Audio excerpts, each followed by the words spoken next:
Living History, World War II stories as told by those who were there.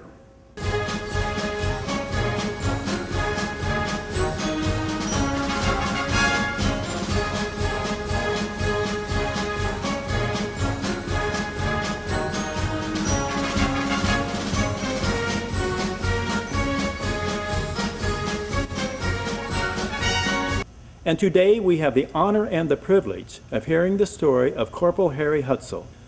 Corporal Hutsell was the U.S. Marine Corps machine gun squad leader with the 5th Marine Division, seeing action on the island of Iwo Jima. The best landing place was from right under the mountain here to about right in here. We came in, the first 2 waves came in and landed from here. A Company, B and C and D and E on the 28th all landed right in this area, and our job was to go across, and about halfway across, E Company, DC and E Company would turn and head for the mountain. We would go over here and secure a line across here, and then A Company would go around the mountain and come up the back. My squad, they wanted the machine guns up and halfway across the island, setting up quick. And so we were the first ones to get in this area and start across. Well, we had no more than probably, hadn't even got set up yet. It was maybe an hour just getting up this embankment. The 3rd and 4th wave started coming in. And boy, they cut loose on that mountain like you can't believe, which was the whole tactics. Get all those guys on the beach, and that beach was terrible. I mean, it was just unbelievably how bad it was. The first 3 or 4 days are just, that beach was brutal, just brutal. Until we got around and got up, and E Company, and that's where the flag of our fathers comes in. When we came up the backside, the little one was up. We didn't see it go up, it was up. But we saw the first one brought down, and then we were busy with our stuff and didn't pay attention, turn around, the big one was up.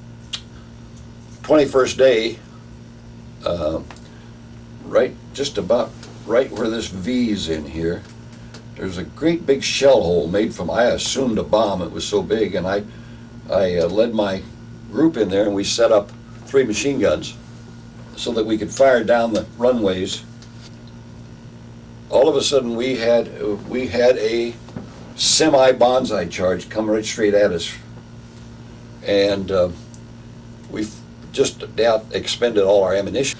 So I told 3 of the ammunition carriers, carried the boxes of machine gun equipment, let's take off in 3 directions. Took off all at the same time. And they started down, ran up, and came out, and just as they came out, all 3 of them.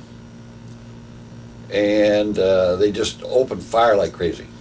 And they weren't killed, but they were clearly wounded. And so I said, well, it's my turn. I got to go. I can't just keep sending guys till I'm the only one left.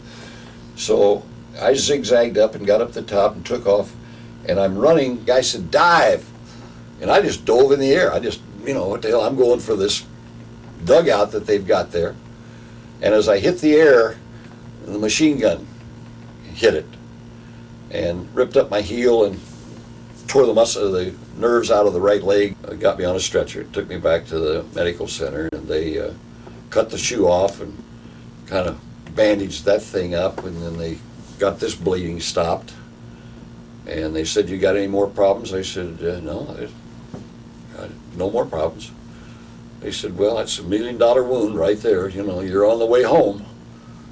And that was the 21st day. Same day Bradley, the corpsman, got hit. Took us out to the hospital ship. I'm there and on the second bunk, and over here in the second bunk turns out to be Bradley, whom I didn't know. He was from our regiment, but he was in a different company.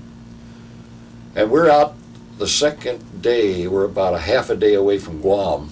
They came over and they said, 2 survivors of the flag raising in Iwo Jima, Ira Hayes, Rennie Gagnon, are being flown back to Washington. And Bradley says to nobody, he said, well, I was there, what the hell are they talking about? I'm alive. I was in the hospital there just short of a year, and when I got on the crutches is when they came and said that I was the only guy in that naval hospital who'd been on Iwo, particularly at the time of the flag raising, and they were going to unveil the 7th War Bond Drive in Times Square, where 200,000 people gathered, and they were going to unveil this statue, which was a replica of the big one. And they wanted me to be on the stand with the other 3 guys. And I said, well, I don't think I should be with the other 3 guys, but I'll be on the stand, that's fine. Well, it was the best break I ever had because Bradley and I were both on crutches. And he came in the convertibles, looked up, looked at me and said, Guam. I said, you were. And he came up and et cetera, and we chatted back and forth. Well, after it was all over, I was free to go, wherever I wanted.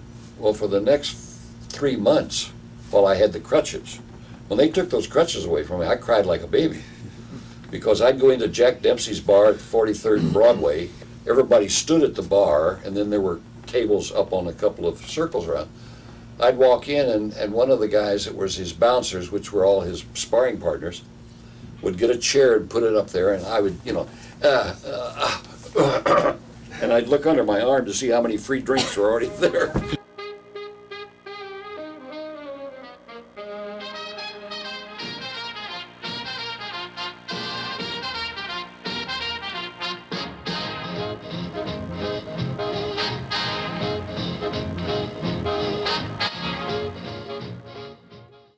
You may contact the Palm Springs Air Museum at 760-778-6262 for more information concerning the Veterans History Project. We're happy to interview any veteran or civilian who participated in any of our country's military conflicts, and will provide a DVD of the interview for the family.